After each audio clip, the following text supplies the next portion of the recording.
টি-টোয়েন্টির ফেরিওয়ালার দেশেই হচ্ছে এবারে টি-টোয়েন্টি বিশ্বকাপ। সেই প্রতিযোগিতার অন্যতম প্রচারমুখ হচ্ছেন ক্রিস গেল। ওয়েস্ট ইন্ডিজের এই সাবেক কিংবদন্তি ক্রিকেটার বলেছেন, ক্রিকেট বিশ্বে ভারতেরই দাদাগিরি চলে। ক্রিস গেল বলেন, ক্রিকেটের মাঠের বাইরে যে ভারতের দাদাগিরি চলে সেটা তিনি মানেন। কেউ ভারতের উপরে কথা বলতে পারে না, ক্রিকেটটা ভারতেরাই চালায়। কে বললে ভারতের বিরুদ্ধে কথা? ভারতকে চ্যালেঞ্জ করার ক্ষমতা কারো আছে? কারো নেই। ক্রিকেট বিশ্বে ভারতের দাদাগিরি নিয়ে বিশ্বকাপের মঞ্চেই ক্রিস গেল এই কথা জানিয়েছেন।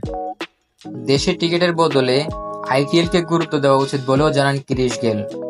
বলেন, যখন আইপিএল চলে তখন আন্তর্জাতিক ক্রিকেট খেলা বন্ধ রাখা উচিত।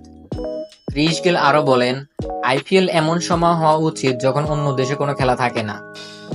এবারে টি-টোয়েন্টি বিশ্বকাপের আগে হওয়া আইপিএল থেকে ক্রিকেটারদেরকে ডেকে পাঠিয়েছিলেন